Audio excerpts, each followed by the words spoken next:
Imagine you're finally ready to buy your first home. You've saved up for years, you've got your down payment ready, and you find the perfect place in a great neighborhood. You put in an offer at asking price, and you get outbid by $50,000 in cash by someone who's never even seen the property. And here's the kicker. That person will never live there, never rent it out, and has no plans to sell it. Sound familiar? Because right now, there are over 1 million apartments and homes across America sitting completely empty, owned by foreign investors who have zero interest in ever using them. And the largest chunk of these ghost properties, they're owned by Chinese nationals and companies. And before you think this is just some wild conspiracy theory, this is reshaping the entire American housing market in ways that directly affect how much you're paying for rent right now. My name is Nick, and I spend way too much time thinking about why you can't afford to buy a house even though you make more money than your parents did at your age. If you're someone who feels like home ownership is slipping further and further out of reach despite doing everything right, make sure to hit the subscribe button and give this video a thumbs up if this helps you out. So let's start with the numbers, because they're absolutely insane. According to data from the National Association of Realtors and the U.S. Census Bureau, foreign buyers purchased approximately $54.4 billion worth of U.S. residential real estate in a single year. And Chinese buyers, they accounted for roughly $6.1 billion of that total, making them one of the top foreign buyer groups year after year. But here's what most people don't realize. That's just the documented transactions. That doesn't include purchases made through shell companies, LLCs registered in Delaware, or transactions routed through Canadian or Caribbean intermediaries.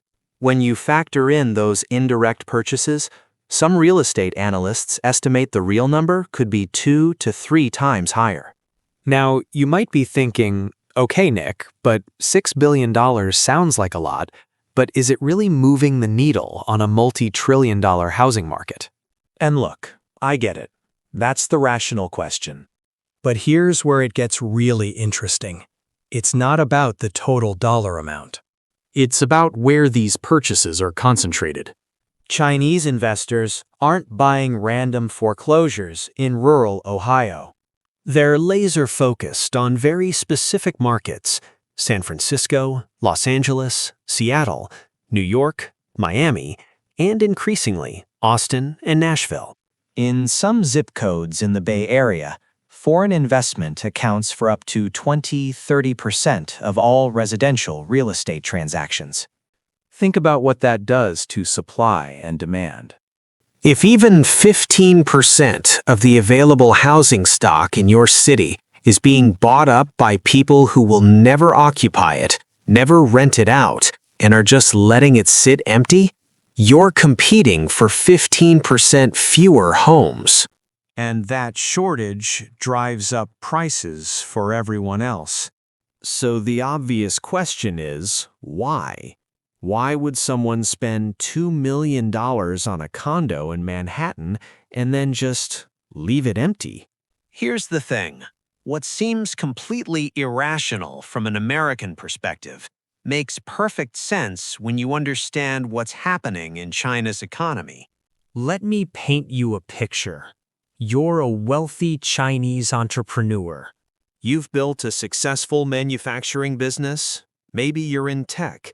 Maybe you're in real estate development. You've got $5 million sitting in Chinese yuan, and you're watching 3 things happen simultaneously. First, the Chinese yuan is not a freely convertible currency. The Chinese government tightly controls how much money you can move out of the country. Officially, you're limited to moving about $50,000 per year out of China. That's it. So if you've got $5 million and you want to protect it, you've got a problem.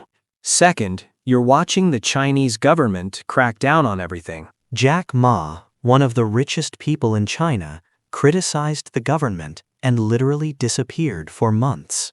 Entire industries get regulated overnight. Property developers who were billionaires are now facing criminal charges. There's a very real fear that if you piss off the wrong government official, your wealth can evaporate. Third, China's own real estate market is collapsing.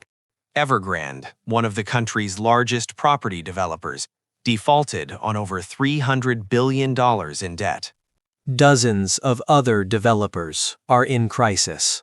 People who put their life savings into pre-construction apartments are watching as buildings sit unfinished because the developer went bankrupt. So now you're sitting on 5 million yuan, and you're thinking, I need to get this money somewhere safe, somewhere the Chinese government can't touch it, and somewhere that will hold value. And that's where American real estate comes in. Now, you might be thinking, but Nick, didn't you just say there's a $50,000 annual limit on moving money out of China? Yes, and this is where it gets fascinating from a financial engineering perspective. Chinese nationals use what's called smurfing to get around capital controls. Here's how it works. Remember that $50,000 annual limit? That's per person.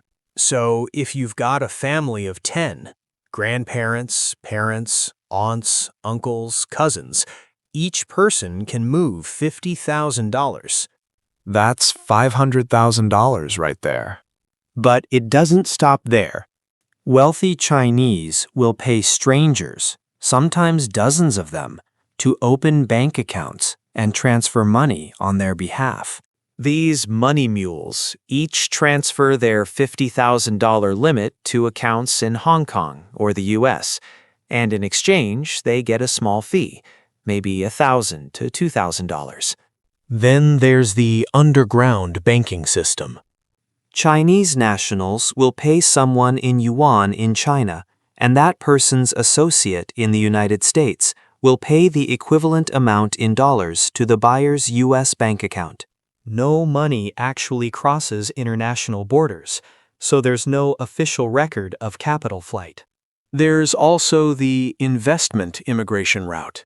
The EB-5 visa program in the U.S. allows foreign nationals to get a green card by investing at least $800,000 in an American business or real estate project. Chinese nationals have used this program extensively, not necessarily because they want to move to America, but because it's a legal pathway to park capital outside China. And once that money's in the US, it goes straight into real estate. So now we get to the part that seems craziest to Americans. Why leave it empty? Look, if you bought an investment property in the US, you'd immediately think, I need to rent this out to cover my mortgage and make some cash flow. That's how Americans think about real estate investment. It's about rental yields, cap rates, cash-on-cash returns. But for Chinese investors, real estate serves a completely different purpose. They're not trying to generate income. They're trying to preserve wealth and hide it from their government. Think about it from their perspective. If you rent out your $2 million apartment in San Francisco, you've now got to report rental income to the IRS, deal with tenants, which means lawyers, maintenance, disputes, create a paper trail showing exactly where your money is and how it's being used, navigate U.S. tax law and potentially Chinese tax law if you're still a Chinese citizen. Every single one of those things increases visibility and risk. The Chinese government monitors foreign income. They track financial flows. If you're generating rental income on a U.S. property, that could draw attention. But if you just buy the property and leave it empty, there's no income to report, no tenants to create complications, no maintenance issues that might require you to actually be present in the U.S. It's just sitting there, quietly holding value. And here's the thing most Americans don't understand. That's totally fine for them. They're not trying to maximize their return on investment. They're trying to get a 0% loss in an environment where they could lose everything. Let me give you an analogy. Imagine your house is on fire. You've got $100,000 in cash in your bedroom.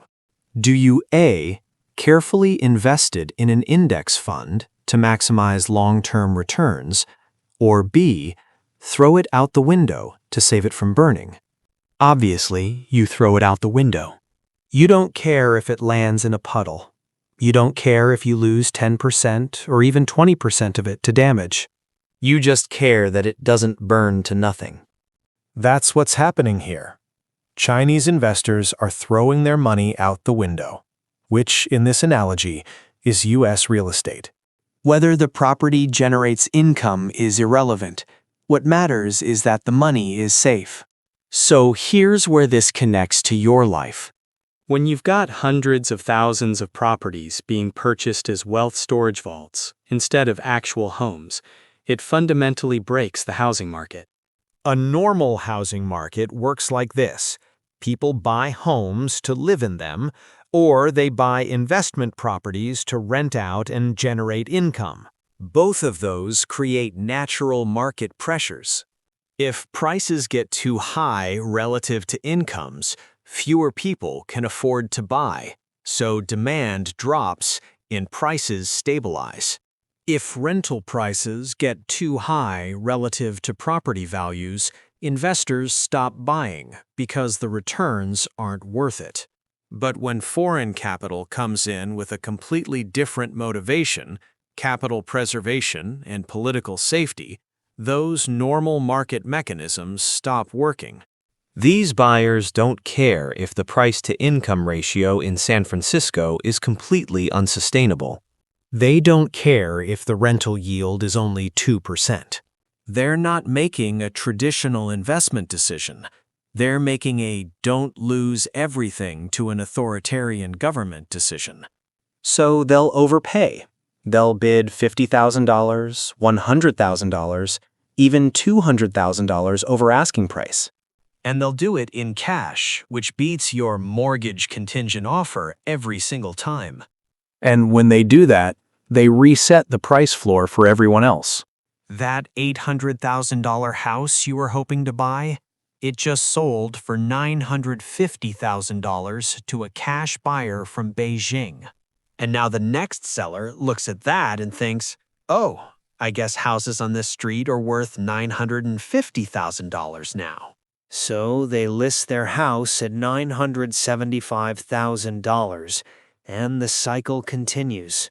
This is why you see these insane statistics like the median home in San Francisco costs 12 times the median household income, when historically a healthy ratio is about 3 to 4 times. The market isn't pricing homes based on what local workers can afford.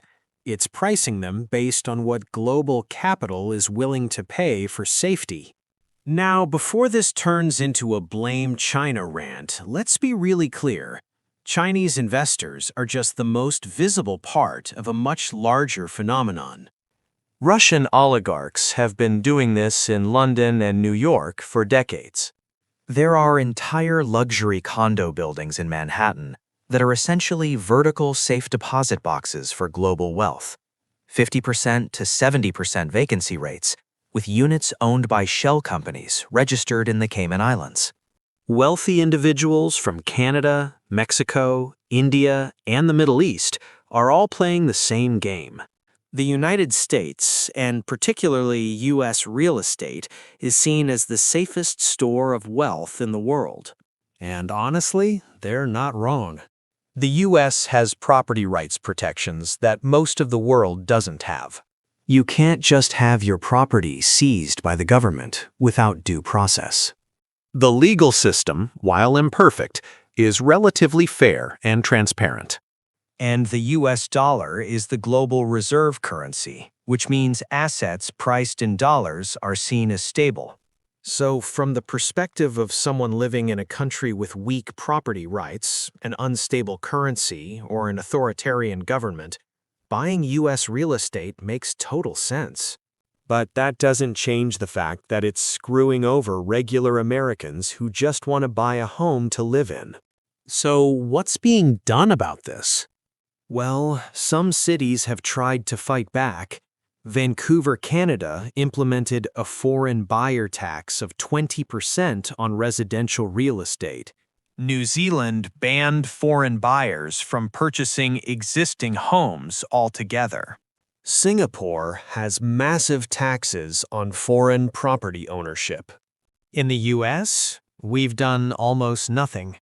There have been some half-hearted attempts. A few cities, like San Francisco, have taxes on vacant properties, but they're so low, like 1% of the property value per year, that they don't actually deter wealthy foreign buyers. If you're trying to hide $2 million from the Chinese government, paying $20,000 a year in vacancy taxes is just the cost of doing business. There's also been some increased scrutiny on all-cash purchases and anti-money laundering enforcement, but it's inconsistent and under-resourced. The Treasury Department's Financial Crimes Enforcement Network has tried to crack down on shell company purchases, but there are so many loopholes that it's basically whack-a-mole. And here's the uncomfortable truth. There's not a lot of political will to actually fix this. Why? Because foreign investment in U.S. real estate pumps billions of dollars into the economy. Real estate agents get massive commissions on these deals.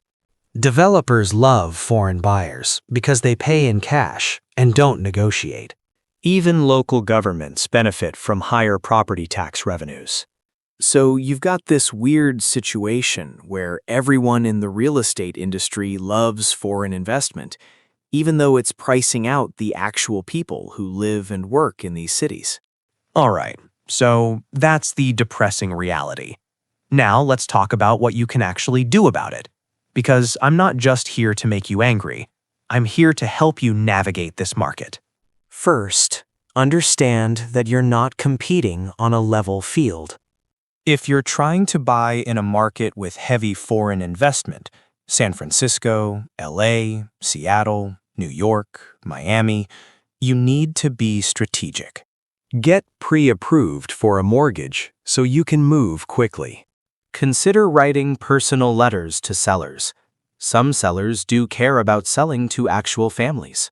And be ready to walk away. Don't get emotionally attached and overpay just to win a bidding war. Second, consider markets that aren't attracting heavy foreign investment. Foreign buyers cluster in specific cities, usually coastal metros with international name recognition. But there are dozens of mid-sized American cities with strong job markets, good quality of life, and much more affordable housing. Places like Raleigh, Austin, though that's changing, Pittsburgh, Cleveland, Columbus. Do your research. Third, if you're going to invest in real estate yourself, understand the difference between cash flow and appreciation. In markets with heavy foreign investment, you're not going to find great rental yields, but you might find appreciation. Conversely, in smaller markets, you might get better cash flow, but slower appreciation. Know what you're optimizing for. Fourth, diversify your wealth beyond real estate. I know home ownership is the American dream, but if you're priced out of the market, don't just sit in cash waiting. Invest in index funds, max out your retirement accounts, build wealth through other assets. You can still build financial security without owning a home, even though our culture tells you otherwise. And fifth, and this is the big one, vote and advocate for policy changes. Support candidates who want to tax vacant properties, restrict shell company purchases, and build more housing supply. Because ultimately, the only way this gets fixed is through policy. Look, I know this video was a bit of a downer. It's frustrating to realize that global capital flows and geopolitical instability are making it harder for you to achieve basic financial stability. But here's the thing. Understanding why the housing market is broken is the first step to navigating it successfully. Once you understand that you're competing against Chinese millionaires fleeing capital controls, you can stop blaming yourself for not being able to afford a house, and you can start making smarter strategic decisions. You're not failing. The system is just rigged in ways that nobody bothered to explain to you. So if this video helped you understand what's really going on, smash that subscribe button. Drop a comment and let me know what city you're in and whether you're seeing this foreign investment boom firsthand.